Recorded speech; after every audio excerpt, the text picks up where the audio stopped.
Alors, vous allez jurer à la barre de ce tribunal de dire sans haine et sans crainte toute la vérité et rien que la vérité. Sur ce, vous lèverez votre main droite et direz « Je le jure ». Je jure. Le tribunal prend acte de votre prestation de serment. Merci. Monsieur Ba, oui. Dites au tribunal tout ce que vous savez sur les événements du 28 septembre 2009. Très bien. Merci, Monsieur le Président. Monsieur le Président, Mesdames et Messieurs les assesseurs, Messieurs les procureurs, Mesdames et Messieurs. Le témoignage que je vais faire ce matin va s'articuler autour de 3 axes. Dans un premier temps, je parlerai de la réception et de la consignation des corps. Dans un deuxième temps, je parlerai de l'identification des corps ou de certains corps et de leur restitution. Et dans un troisième temps, je parlerai des causes et des circonstances des morts des personnes examinées à la morgue de l'hôpital Donka et Ignasdi. Monsieur le Président, Mesdames et Messieurs les assesseurs, le 28 septembre, aux environs de 18 h, j'ai reçu un appel d'un médecin, un médecin militaire, en fonction au service de santé des armées. Il m'a dit ceci: Docteur, la hiérarchie militaire me charge de vous dire de venir à la morgue de l'hôpital Ignasdi, de recevoir les corps des personnes décédées ce matin au stade du 28 septembre et de les mettre dans la chambre froide. Dès que j'ai reçu cet appel, je me suis déplacé. J'habite la banlieue de Conakry. Pour arriver à Ignasdi, j'ai fait à peu près 30 à 45 minutes. Je suis arrivé à Ignasdi aux environs de 19 h, c'était le crépuscule, et il était l'heure de la prière. Je me suis acquitté de la prière, et dans l'arrière-cour de la morgue, pour ceux qui connaissent l'hôpital Ignasdi, qui fait face à la mer, j'ai trouvé des collègues médecins militaires. Ils étaient tous en tenue, ils étaient, comme je l'ai dit, en service, ils travaillaient au service de santé des armées. Ils m'ont dit: Docteur, il y a eu des morts d'hommes ce matin. Donc c'est pour cette raison que vous êtes là, vous allez vous occuper de la réception de ces corps. Quelque temps après, pendant que nous étions arrêtés dans l'arrière-cour de la morgue, nous avons reçu le premier camion, un camion militaire qui est arrivé. À son bord, il y avait 21 corps. Ce camion militaire, au bord duquel il y avait 21 corps, était accompagné par des hommes en tenue. Ils ont commencé à descendre les corps, et entre-temps, j'ai demandé aussi aux préposés de la morgue, aux étudiants en médecine qui étaient en stage et à tout le personnel, de mettre en dispositif en chaîne pour pouvoir recevoir les corps et les envoyer dans la chambre froide. Après avoir reçu ces 21 corps, je rappelle que la morgue de l'hôpital Ignasdi a une capacité de 10 corps. Et c'est une morgue qui reçoit les décès hospitaliers et extra-hospitaliers. Donc, au moment où ces corps sont arrivés, il y avait naturellement d'autres corps qui étaient déjà dans la chambre froide. Le problème, il fallait faire un réaménagement pour pouvoir loger ces corps qui venaient d'arriver. Quelques minutes après, il y a eu un deuxième camion. Ce deuxième camion avait à son bord 7 corps. Et tout de suite, je me suis dit, et j'ai informé les collègues médecins militaires pour leur dire que j'aurais un problème de place.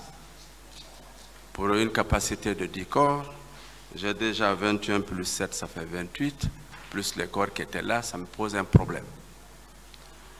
J'ai essayé, avec les préposés de la morgue, de faire des aménagements pour quand même encore recevoir les corps. Pendant que je faisais cet aménagement pour recevoir les corps, il y a eu un troisième camion qui a déposé 15 corps, ce qui fait un total de 43 corps. 43 corps dans un espace de 10 places, c'était très difficile, pour ne pas dire impossible. J'ai aussitôt réquisitionné la morgue de Donka pour leur dire d'envoyer quelques corps à la morgue de l'hôpital Donka. Et nous avons retourné quelques corps à la morgue de l'hôpital Donka. Et avec les décès qui ont suivi, parce qu'il y a eu d'autres personnes hospitalisées dans les services de l'hôpital Donka, qui sont décédées les jours suivants, on a eu un total de 34 corps logés à la morgue de Donka et 24 corps à l'hôpital Ignace Dine. Alors, 43 corps déposés par les militaires. On a eu 6 corps décédés au service des urgences médico-chirurgicales à Donka, un qui est décédé en chirurgie générale, un autre malade décédé en chirurgie thoracique et un corps déposé par les sapeurs-pompiers. Ça, c'était à J2, donc le lendemain des événements du 28 septembre. À J3, nous avons eu un corps déposé, 2 corps déposés par le CICR, 2 corps déposés par le service de neurochirurgie. Donc on a eu à J2 56 corps. À J3, un corps a été déposé par le service de neurochirurgie, donc on a eu 57 corps. Et à J5, un autre décès au service de chirurgie, de neurochirurgie, 58 corps. Ce sont les 58 corps qui ont été reçus et gérés dans les 2 morgues de l'hôpital Ignace Dine et Donka. Après avoir reçu ces 58 corps, naturellement, le premier problème, c'est comment loger 58 corps avec une capacité de 10 à Donka, et 10 à Ignace Dine et plus ou moins 14 à Donka. On avait une chambre froide de 10 plus une petite chambre de 4. Alors à Ignace Dine et à Donka, c'est le service de médecine légale qui a géré les corps. C'est une équipe. Nous avons mis en place un protocole et nous avons essayé dans un premier temps de mettre les corps 2 à 2, ce qui fut fait à Ignace Dine. En fonction de la corpulence des corps, on s'arrangeait à les mettre 2 à 2 et c'était la même chose à Donka. On a libéré le plus vite les décès hospitaliers. Il fallait informer les familles qui avaient des parents décédés au décours d'une maladie hospitalisée, les inviter à venir récupérer les corps pour qu'on libère de l'espace. Et à Donka, nous en avons fait la même chose pour mettre les corps 2 à 2, après avoir effectué une toilette funèbre, mise en linceul, et puis mettre les corps dans les chambres froides. Malgré cette disposition, naturellement, il restait des corps qui n'ont pas de place. Il fallait les mettre alors sous les paillasses. Pour ceux qui connaissent les morgues, il y a des salles où il n'y a pas de chambre froide, ce sont des paillasses, c'est là où on fait les toilettes funèbres. Alors les corps qui ont été déposés sur les paillassons ont été préparés, ont été embaumés avec du formol pour naturellement retarder la putréfaction. Après avoir logé les corps dans les différentes chambres, on devrait être confronté à l'identification des corps. Je rappelle, Monsieur le Président, que je n'ai pas reçu de réquisition aux fins d'autopsie. J'ai beaucoup entendu parler, mais je n'en ai pas reçu. Mais, étant médecin légiste, je devrais quand même faire mon travail en dehors du simple fait, de simple consignation des corps. Il fallait examiner les corps, il fallait procéder à l'identification des corps parce que le besoin était là et aussi à déterminer les causes de décès. Concernant l'identification des corps, nous avons procédé dans un premier temps au déshabillage des corps. Nous avons essayé de collecter les éléments antémortem, les habits, les objets, les pièces d'identité qu'on pouvait retrouver, les montres, toute information antémortem pouvant être utile à l'identification des corps. Nous avons essayé de les mettre dans des sachets avec des numéros. Au niveau des chambres froides, c'est 10 places, donc chaque chambre a un numéro. Par exemple, la chambre 1, on l'appelle C1, C2, C3, C4, C5, jusqu'à C10. Alors, pour les corps, s'il y a 2 corps dans la première chambre, on a des objets correspondants qui sont mis sous scellés dans des plastiques, on affecte un numéro correspondant. Un exemple, C1, c'est la première chambre froide, le premier corps c'est C11, le deuxième corps c'est C12. Donc l'objet correspondant est mis sur place. Donc C11 correspond au premier corps de la chambre 1, C112 correspond au deuxième corps de la chambre 1. C'est valable pour les autres chambres, la chambre 2, la chambre 3 jusqu'au niveau de la chambre 10. Ces éléments antémortem étant bien recueillis, nous avons procédé à l'examen des corps. L'examen des corps pour voir s'il y a d'autres marques, des tatouages ou d'autres signes particuliers pouvant nous aider à l'identification des corps. Je me rappelle bien, j'ai suivi un des procès ici, un jeune qui a dit que quand il a perdu son frère, il se demandait où est-ce qu'il est mort ou pas. Il a demandé, regardez sa poche, retrouvez une clé et renvoyez-moi la clé, je vais voir si c'est la clé de sa chambre. On a amené la clé, il a ouvert la chambre et il savait très bien que la personne qui portait ce pantalon dans lequel il y avait la clé était bel et bien son frère. Voilà à peu près ce qu'on a fait pour les éléments antémortem. Nous avons essayé de collecter ces éléments, nous avons examiné les corps pour voir des signes particuliers qui existent chez certains corps et enfin, nous avons procédé à l'identification visuelle. Sur les corps examinés, Monsieur le Président, nous avons trouvé qu'il y avait des personnes qui sont décédées par arme à feu, sur lesquelles nous avons trouvé des lésions d'origine balistique avec des orifices d'entrée et des orifices de sortie. Nous avons trouvé qu'il y avait 13 corps qui présentaient des orifices d'entrée. Les orifices d'entrée avec 3 orifices de sortie. Autrement dit, les projectiles sont rentrés, mais ils ne sont pas sortis. On a eu 3 orifices de sortie. Sur les 13 corps décédés par arme à feu, les 9 étaient tirés du dos. Autrement dit, l'orifice d'entrée des projectiles était dans le dos. C'est du dos vers la cage thoracique en avant. Ça veut dire simplement que probablement ces messieurs, en tout cas, étaient en train de marcher ou de courir. En tout cas, ils ont été tirés de dos. 2 cas sur les 9 étaient tirés du dos, je disais. On a eu 2 cas où c'est au niveau du segment céphalique. Parmi les 2 cas, il y avait un cas à bout touchant. Donc on a mis l'arme au niveau temporal ici, avec un tir à bout touchant qui a projeté le cerveau.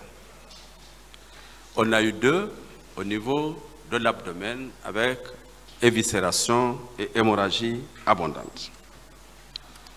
En plus de ces armes à feu, on a eu 27 cas de polytraumatisme. Polytraumatisme, c'est des fractures multiples. Parmi les 27 cas, on avait 10 cas de plaies. De plaies par instrument piquant et par instrument piquant tranchant. Piquant, ça peut être le couteau, ça peut être, je sais pas, le baïonnette, ça peut être piquant tranchant ou tranchant contondant. On a eu 10 cas de polytraumatisme où on avait des ecchymoses, on avait des hématomes au niveau de la tête, au niveau du thorax.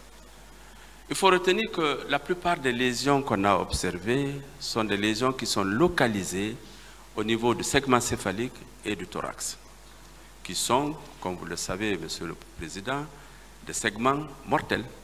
Parce que c'est à ce niveau où se localisent les gros vaisseaux, c'est à ce niveau que se localisent les organes comme le cerveau et le cœur. Il n'y avait pas de lésions observées au niveau des membres inférieurs. Monsieur le Président, après avoir fait cet examen sommaire, nous avons un rapport détaillé sur toutes les lésions et la trajectoire des projectiles.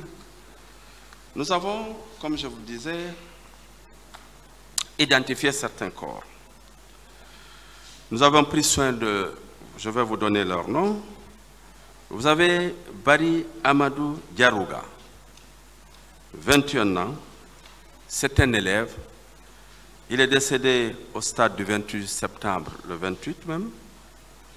Il habite Dar es Salaam. Il avait une ecchymose et un hématome multiple. Il est mort par suite d'un objet contondant. Il a probablement eu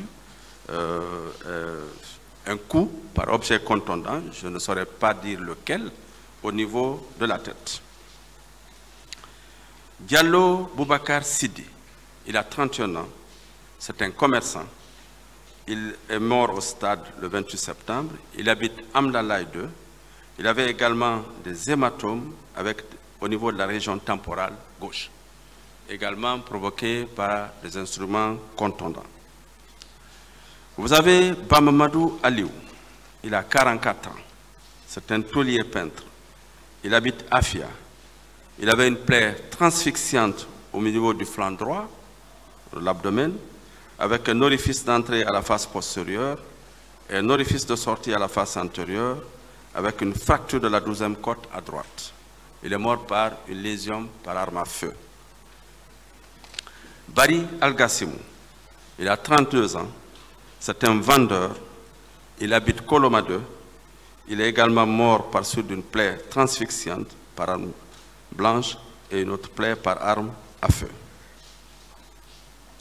Diallo Tierno Mamadou Ouri, il a 36 ans. C'est un fonctionnaire au ministère de l'Environnement.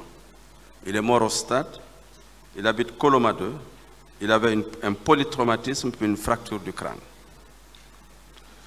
Kamara Abdul Karim, il a 47 ans, c'est un chauffeur, il est mort au 28, il habite Tugiwondi, il avait des plaies contuses et un traumatisme de l'abdomen. Bamamadou Djouma, il a 15 ans, il est sans profession, il habite le quartier, la route Le Prince. Il a une fracture ouverte de l'humérus gauche et une plaie abrasive du thorax, donc une fracture de la jambe. Kamara Mohamed, il a 25 ans, c'est un étudiant, il habite Simbayagar, il avait une fracture de l'os propre du nez avec plaie contuse orbitaire gauche. Diallo Souheibou, 18 ans, élève, quartier Amdalaï, plaie pénétrante du 4e espace intercostal gauche, plaie par arme blanche, c'était le couteau.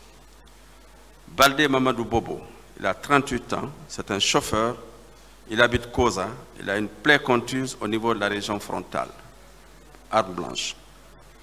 Diallo Mamadou Moussa, Diallo Mamadou Moussa, il a 40 ans, c'est un marchand, il habite Kapororaï, il a une fracture la 6e, 7e et 8e côte à droite, arme blanche.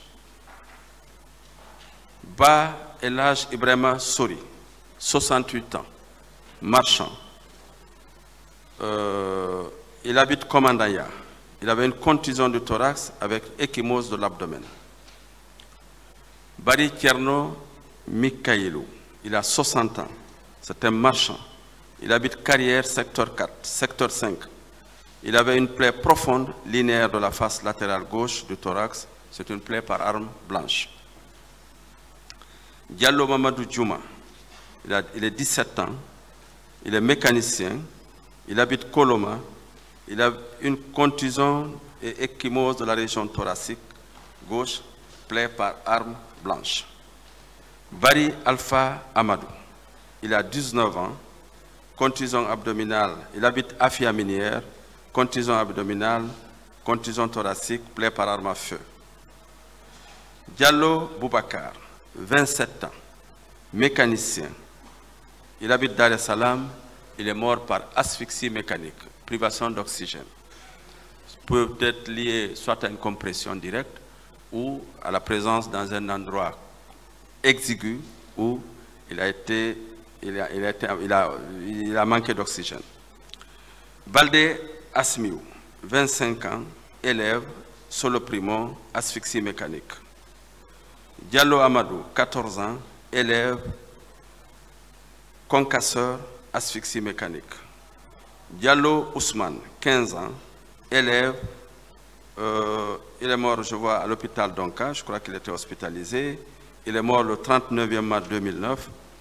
Il habite Madina Boussoura. Il avait une plaie contuse de la région occipitale. Kondé Fanta, 60 ans, comptable. Elle est décédée le 28 novembre 2009, habite Anko 5, asphyxie mécanique. Ba Tierno Mamadou, il est mort hospitalisé à l'hôpital d'Onka.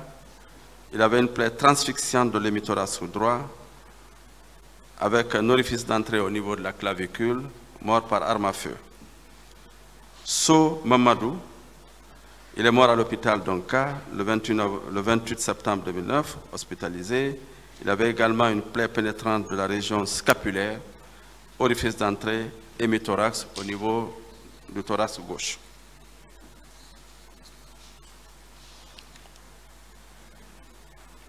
« 24. Kourouma Hirasi, 24 ans, il habite Taouya. Il avait une plaie pénétrante de la région temporale gauche avec un orifice d'entrée également, décédé par arme à feu. Asmiou, c'est un homme, il avait une plaie pénétrante occipitale, région occipitale également, arme à feu. Diallo Alpha Omar, 13 ans, il est mort à l'hôpital d'Onka. Il habite Amdalaï. Il avait une contusion thoraco-abdominale, plaie par arme à feu. Diallo Alpha Omar, 27 ans. Il est mort aussi à l'hôpital d'Onka. Il avait une contusion crânio-encéphalique avec une plaie ouverte de la région pariétale, arme blanche. Diallo Boubacar, 29, 35 ans. Il est mécanicien, il habite Simambossia, il avait une large plaie de l'épigastre, plaie par arme blanche.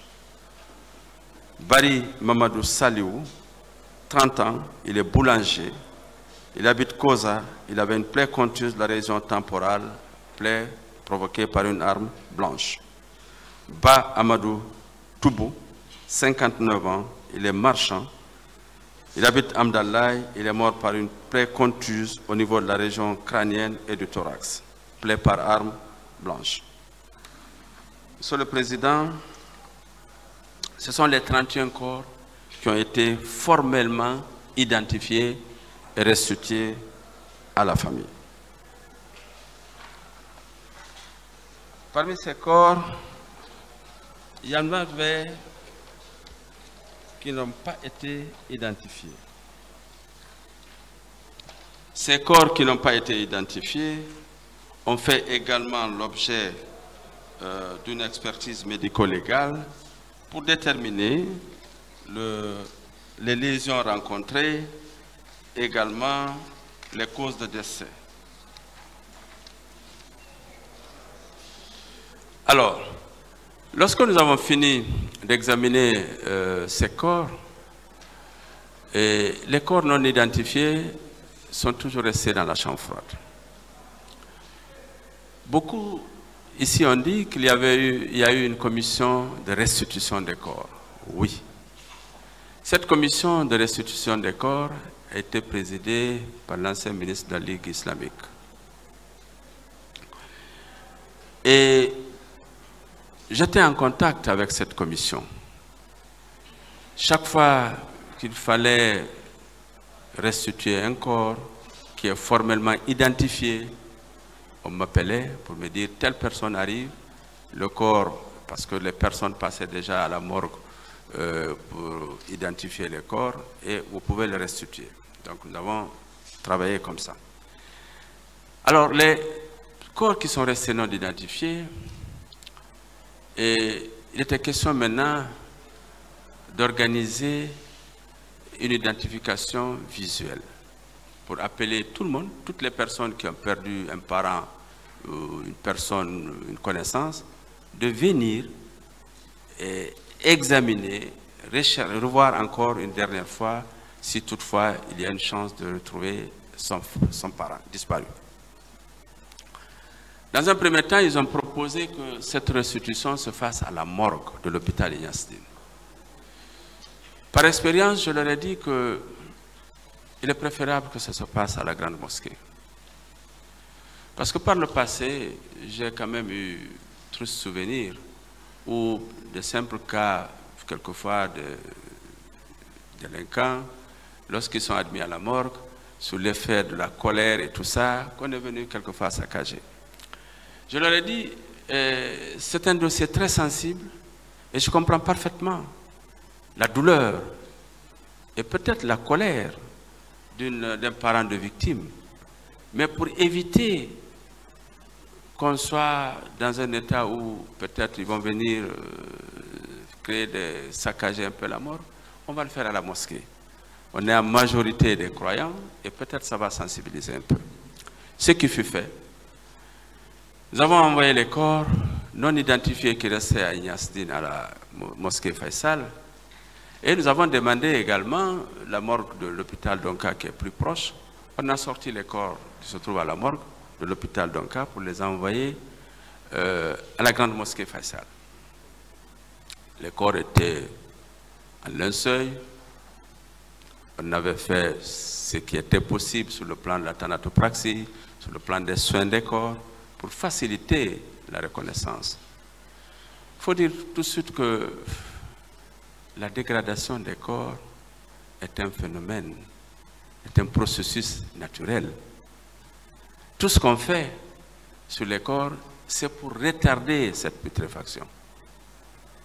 Et les corps, ce que j'ai oublié de vous dire, parmi les corps à l'admission, on avait 11 corps qui étaient déjà en début de putréfaction. Ça, j'ai oublié de le dire. Et on peut raisonnablement se poser la question, pourquoi ils sont morts le matin et le soir, ils sont déjà en début de putréfaction? C'est normal.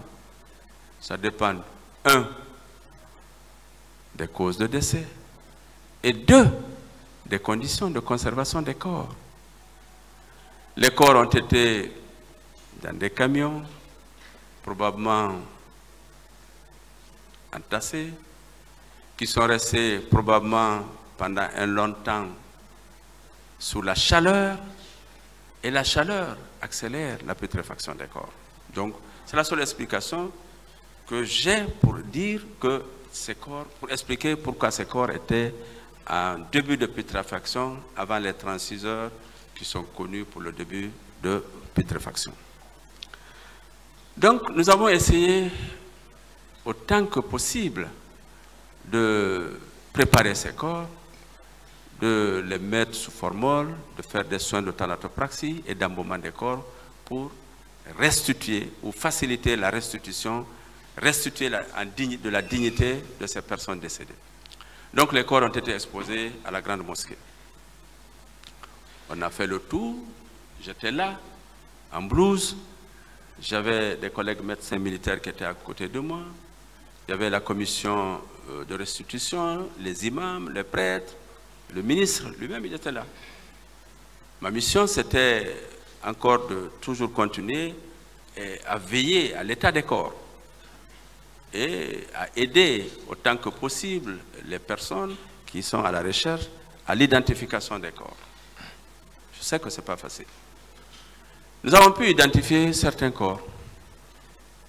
Et lorsque l'identification a été formelle par les familles, parce qu'elles qui savent maintenant, les corps ont été restitués. Il est resté quelques corps qui n'ont pas été identifiés. Qu'est-ce qu'il fallait faire? Les enterrer. Et l'enterrement de ces corps a été effectué par le CICR. Les corps ont été embarqués dans des camions militaires et envoyés au cimetière de Cameroun. Et l'enterrement a été réalisé par la Croix-Rouge. Lorsque l'enterrement de ces corps a été réalisé par la Croix-Rouge, quelques mois après, le président Dadis a mis en place une commission d'enquête. Cette commission d'enquête était composée des magistrats, des avocats, des médecins. Président de l'Ordre national des médecins, en ma qualité de président, j'ai représenté les médecins avec un de mes collègues chirurgiens.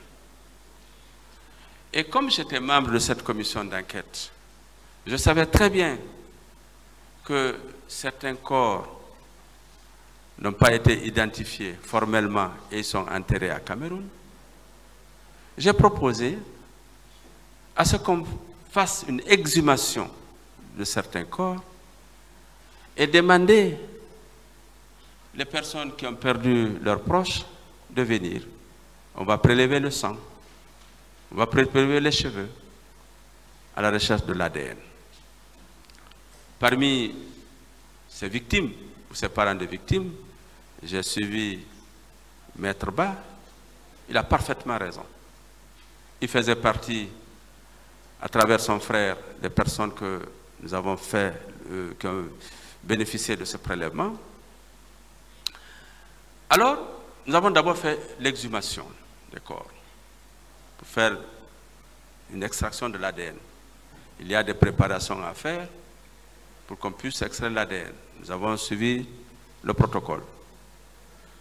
Nous avons pris contact avec un laboratoire français qui s'appelle ToxLab, avec lequel on travaille depuis plusieurs années. C'est un laboratoire qui est agréé par la Cour d'appel de Paris. Nous leur avons dit que nous avons des prélèvements à faire et nous aimerions quand même les envoyer dans ce laboratoire pour faire une extraction de l'ADN et comparer avec l'ADN de certaines personnes que nous avons eu à prélever ici dans la recherche de leurs parents. Donc, du côté guinéen, j'ai essayé de passer l'information. Je crois que je ne connais pas le nombre de personnes que j'ai prélevées, malheureusement, mais je me rappelle de M. Ba, Maître Ba. Et avec d'autres personnes, nous avons fait des prélèvements de sang, nous avons fait des prélèvements de cheveux, nous avons fait des prélèvements de fanères, et nous avons prélevé les os au niveau du bassin, nous avons prélevé le fémur. Nous sommes allés avec les prélèvements. À l'époque, heureusement, il n'y avait pas Ebola, parce que qui complique un peu le transfert des liquides biologiques. Donc, nous avons pu transférer les prélèvements à Paris. Arrivés à Paris, nous sommes allés à ToxLab et ils nous ont dit que c'est tellement compliqué qu'ils ne peuvent pas le faire. Ils ont donné l'adresse d'un laboratoire qui se trouve à Nantes, qui est un laboratoire spécialisé de biologie moléculaire, qui est capable de faire l'extraction de l'ADN. Nous avons déposé les prélèvements à Nantes. Ils ont fait le travail. Vous savez, au niveau de l'ADN, il y a l'ADN nucléaire et l'ADN mitochondrial. Il était plus facile de rechercher sur la lignée maternelle des personnes disparues par rapport aux prélèvements qui ont été réalisés sur les fragments osseux que de rechercher l'ADN nucléaire. Donc il fallait rechercher l'ADN mitochondrial. Nous avons envoyé dans ce laboratoire qui était spécialisé dans ce domaine. Ils ont fait les recherches. Un mois après, ils nous ont rendu les résultats. Et le résultat de ce laboratoire a été déposé à la commission qui a suivi ce dossier d'instruction, je ne sais pas, qui avait son siège au Palais des Nations. Au Palais des Nations. Je me rappelle, on m'avait demandé de déposer le rapport et j'ai très bien déposé le rapport. Et malheureusement, la recherche a été infructueuse. Autrement dit, sur les personnes prélevées ici, il n'y avait aucune personne qui avait en tout cas un lien de parenté avec les fragments osseux qui ont été prélevés ici. Et j'ai donné cette mauvaise nouvelle à Maître Ba, et qui a compris et qui a accepté, et tous les autres qui ont effectué ce prélèvement dans mon service. Monsieur le Président, pour terminer, nous avons essayé de voir un peu l'âge des victimes. Nous avons trouvé que sur les 58 corps, on avait 4 qui avaient un âge inférieur à 15 ans. On avait 7 qui avaient un âge compris entre 16 et 25 ans. On avait 7 qui avaient un âge de 26 à 35 ans. 4 qui avaient un âge de 36 à 45 ans. Et 5 avaient un âge de 46 à 55 ans. Plus de 55 ans, on avait 5. Et l'âge, 50% avaient un âge compris entre 16 à 35 ans. Et l'âge moyen était de 28 ans. Monsieur le Président, Mesdames et Messieurs les assesseurs, Messieurs les procureurs, voilà ce que je pourrais dire dans un premier temps en attendant vos questions sur, comme vous l'avez dit, ce que j'ai vu, ce que j'ai entendu et ce que j'ai fait dans le cadre de la gestion des dépouilles mortelles à l'occasion des événements du 28 septembre. Je vous remercie.